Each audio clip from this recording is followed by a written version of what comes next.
But for those English-speaking, we decided to make this short talk in English.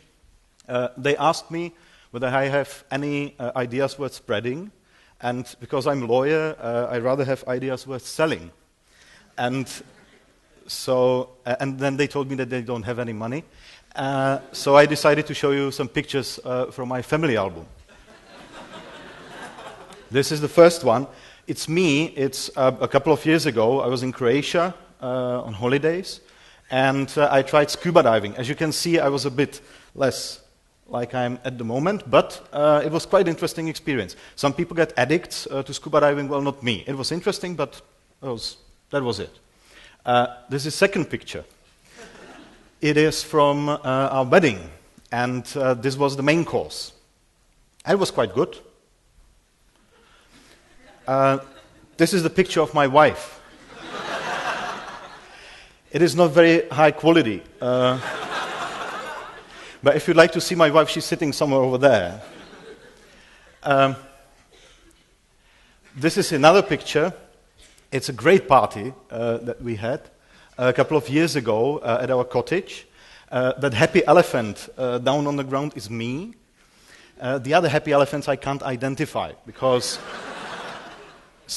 not that I wouldn't remember, I do, but some of them are now high judicial or academic officials, and it would not be nice to present them in such a way. But really, it was a great party.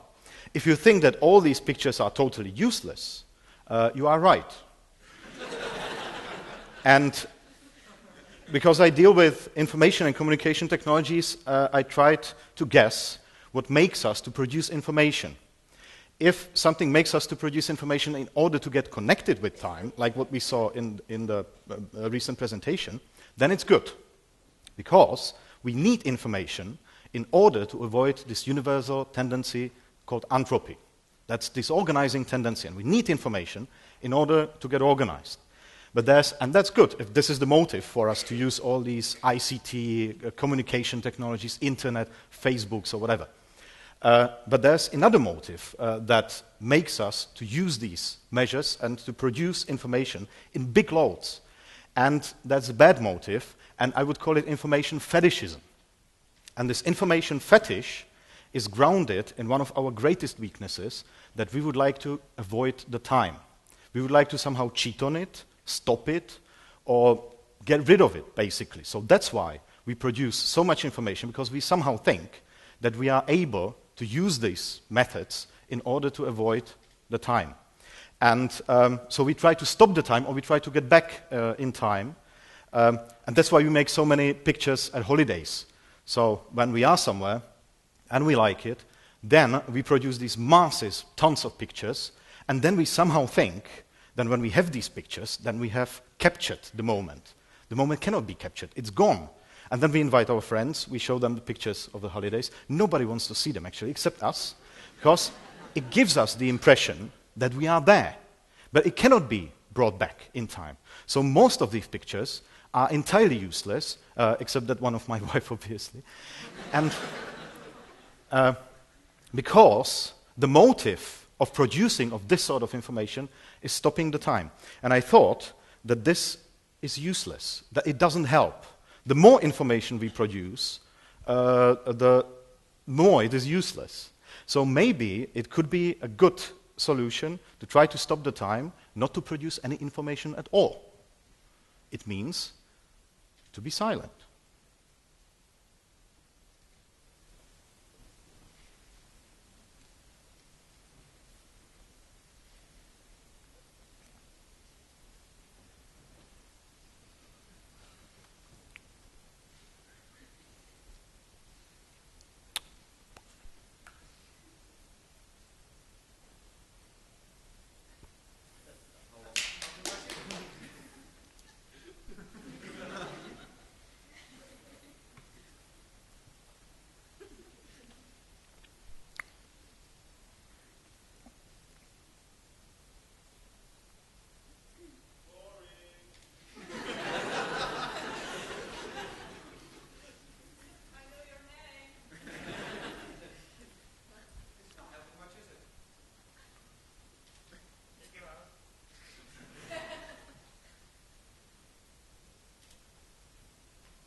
this was not even 2 minutes of silence. Not even 2 minutes. And how long was it? I paid for it.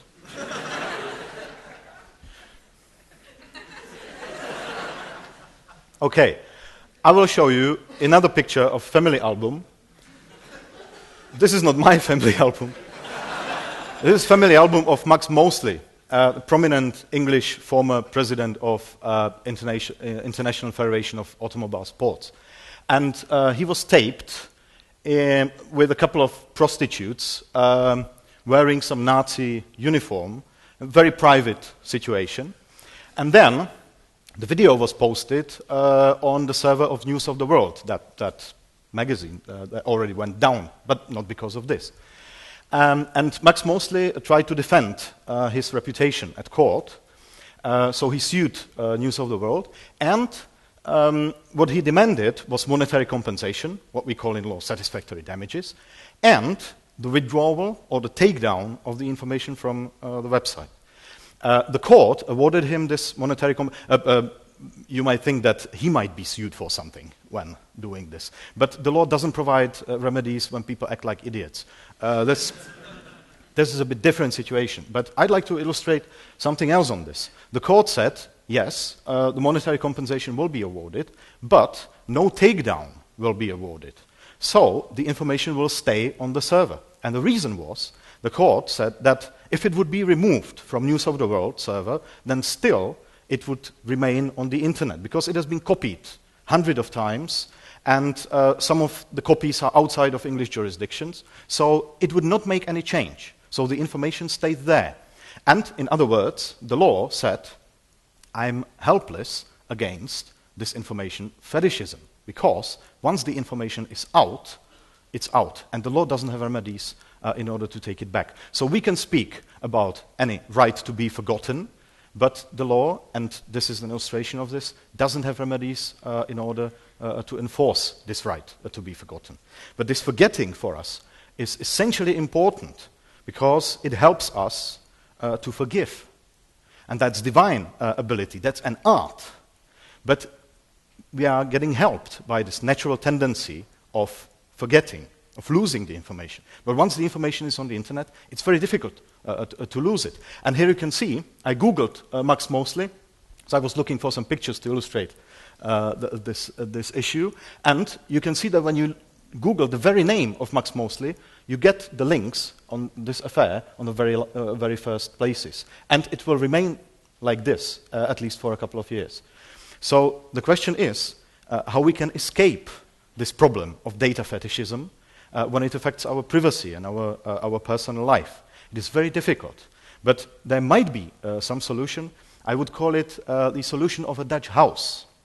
I tried to look for a picture of Dutch house to illustrate it, because you would rather look there than on me.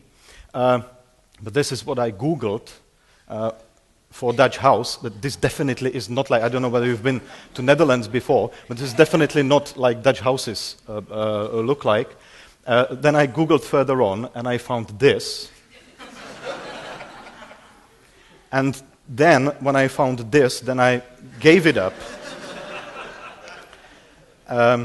So I decided to rely on your imagination. And but if you've ever seen a Dutch house, then it's a house, the normal Dutch house, that doesn't have curtains downstairs. So it's totally transparent. You got just the windows, and the windows are totally transparent. What means that anybody who's passing the house can see what is happening inside.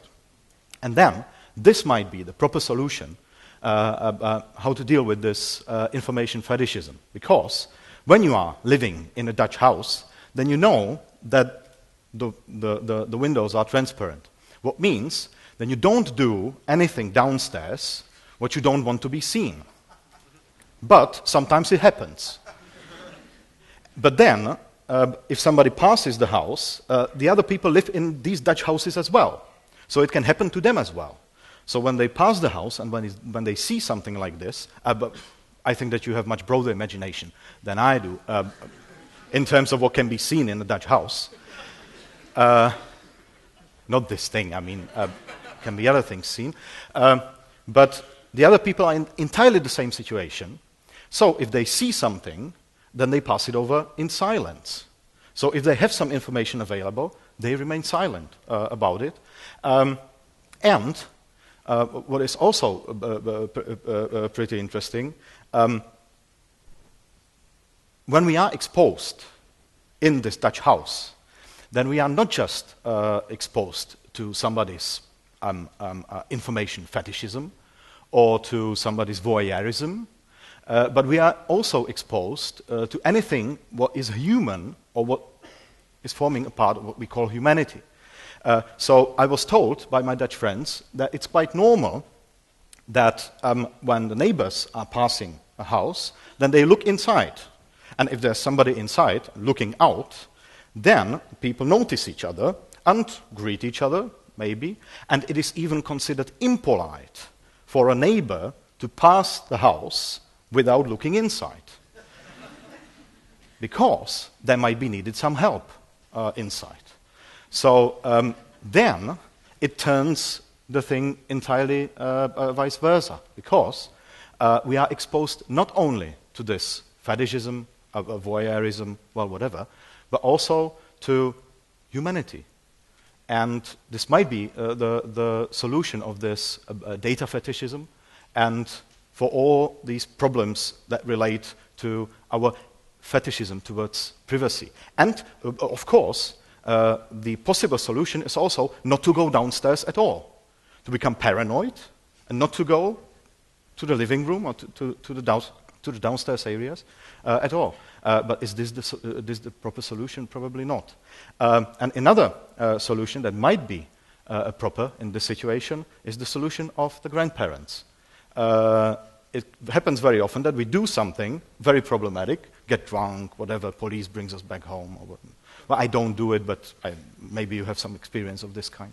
And when this happens, then the parents, very often, are extremely angry with it, but the grandparents not that much. Maybe the reason is broader experience.